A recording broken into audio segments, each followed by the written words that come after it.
Federal area दस्तगीर 15 number मकान number R 1491।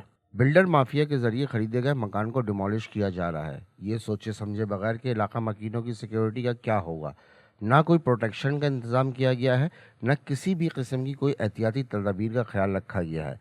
Video में मुलाहिजा कर सकते हैं कैसे इलाका मकीन परेशान है। कानून नाफिज करने वाले इदारे शायद रिश्वत लेकर सो रहे हैं।